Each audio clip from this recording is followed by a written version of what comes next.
안녕하십니까, 이팀장입니다. 투바이 구조재와 OSB 가격이 오르다 보니 현장에서도 변화가 생기는데요. 벽과 지붕 패널 대체재로 OSB 대신 합판을 요사이 많이 사용하게 됩니다. 저도 작년부터 합판을 OSB보다 더 많이 취급하고 있는데요. OSB 대신 사용하는 합판은 어떤 것을 쓰면 되는 것인지 선택을 도와드리면서 합판과 OSB와 합판 두 가지를 비교하는 영상을 만들어 보았습니다. 그럼 시작하겠습니다.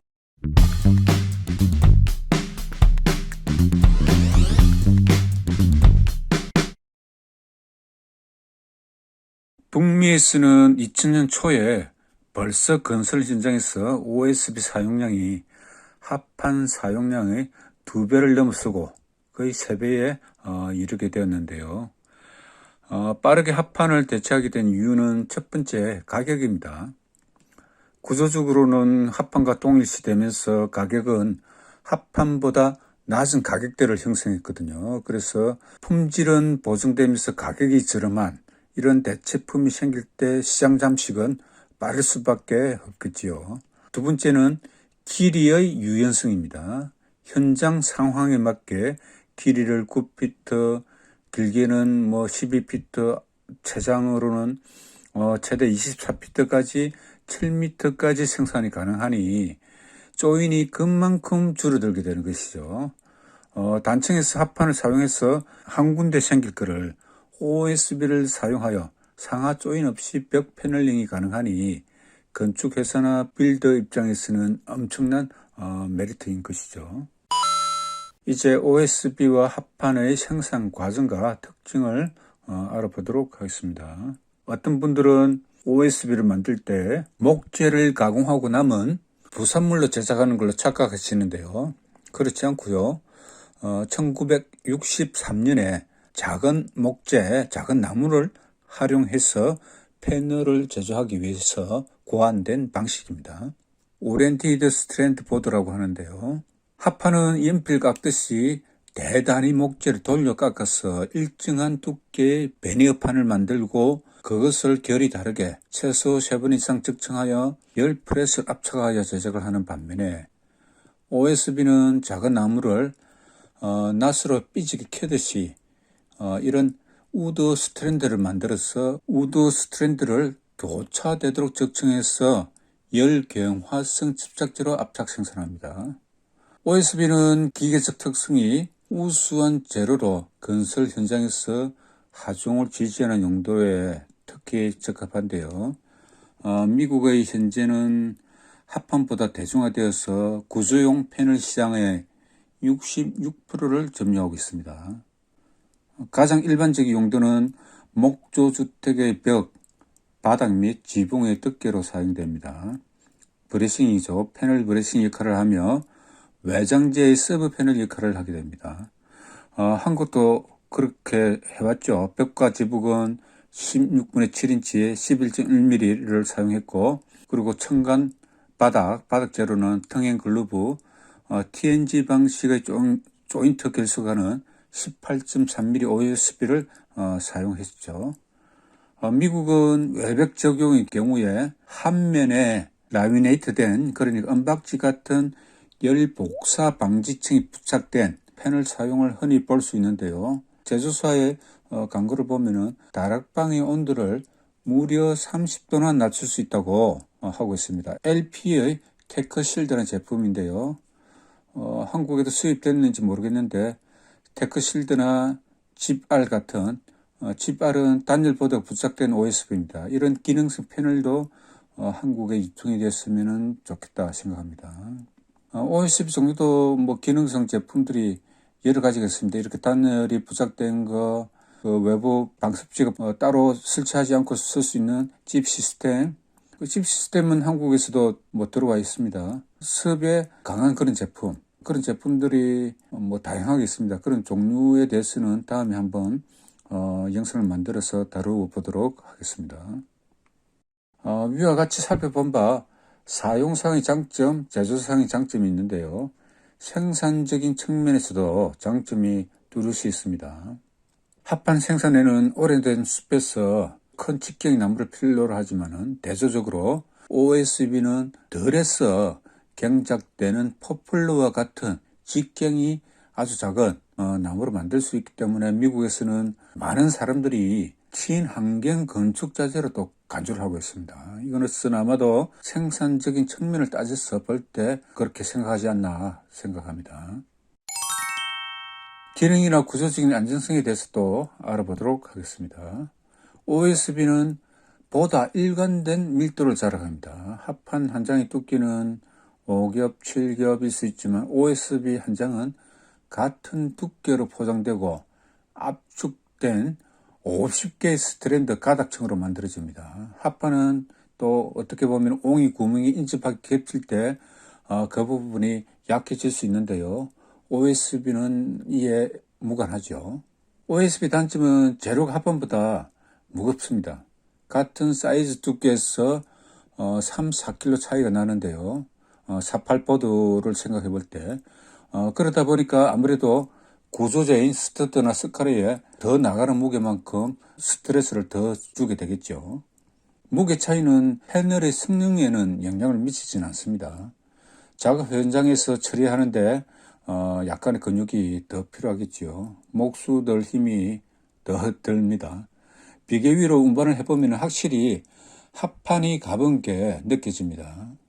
OSB와 합판은 같은 용도로 사용되지만 성능이 약간 다릅니다. 합판은 플로리다와 같은 고온다습한 기후에서 방리되는 그런 경향이 또 있기도 했는데, 그런데 또 물과 직접 접촉했을 때는 또 다른 결과가 생깁니다. 합판과 비교할 때 OSB는 특히 패널 가장자리에서 물과 접촉하면 더 많이 부풀어 오르는데요.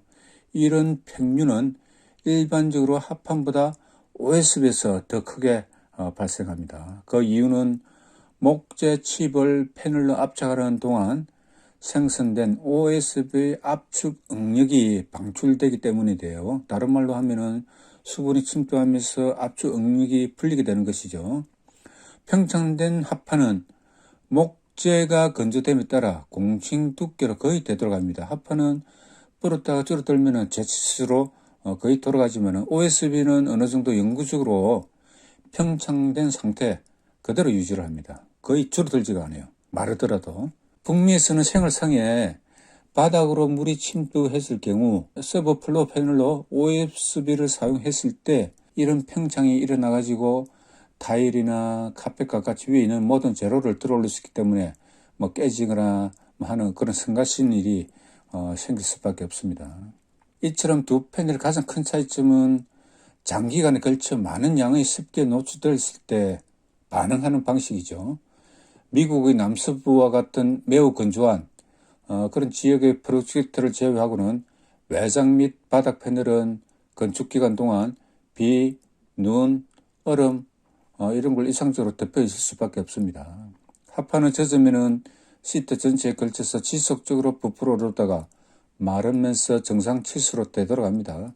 상대적으로 빨리 건조되고 평창은 일반적으로 바닥이나 지붕 마감에 영향을 미칠 정도는 아닙니다. 그러나 OSB는 합판보다 젖는 데 시간이 더 오래 걸리지만 마르는데도 더 오래 걸립니다. 그리고 지붕 두께로 사용할 때 습기를 머금고 있는 이런 경향은 만성적으로 습에 노출될 때 합판보다 더 빨리 분해될 수 있음을 의미합니다.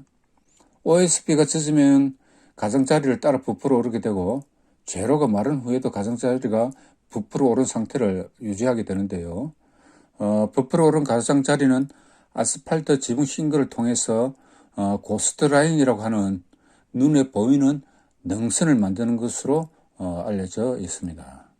제조업체는 방수 HC를 개발 덕분에 OSB 습기 문제가 개선되었다고 주장을 합니다.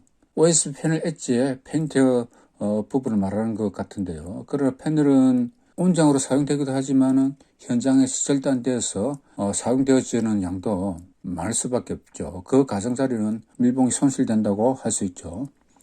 결과적으로 정리를 하면 OSB는 합판보다 수분을 더 오래 보유하므로 합판보다 OSB에서 부식 가능성이 더 크고 바닥 움직임으로 인한 삐걱거린 소리, 평균으로 인한 표면 들림, 그리고 지속된 습이 데미지가 쌓이면 결과적으로 부드럽고 스펀지 되어서 부식부호하게 된다.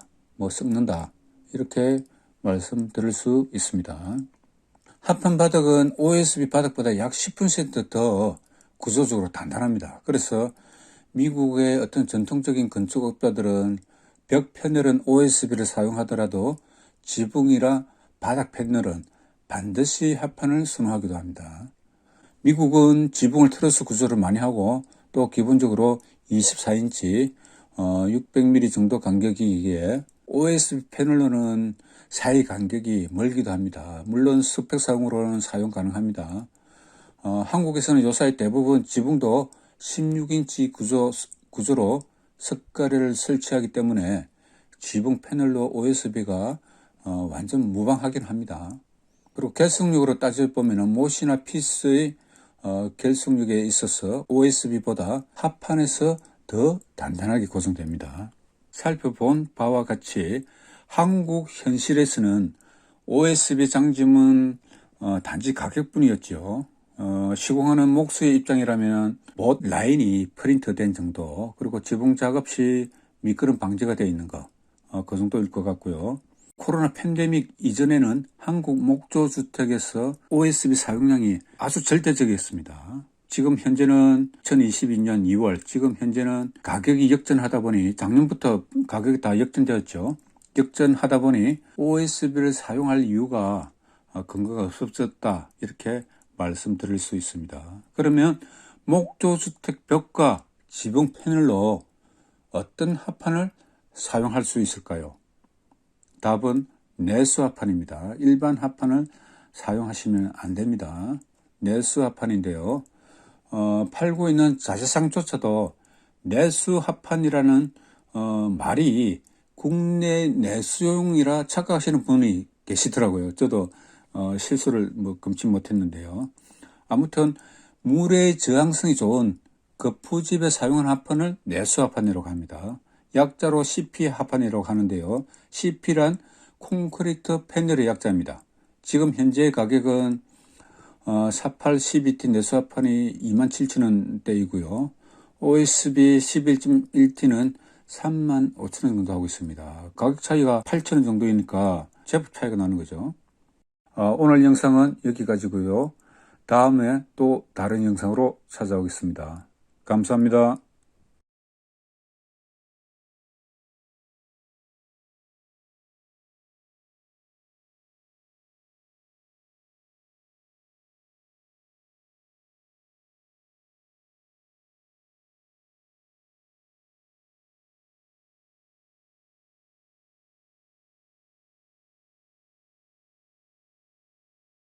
자, 마지막으로 설치 부분에서 잠깐 짚고 넘어가겠습니다.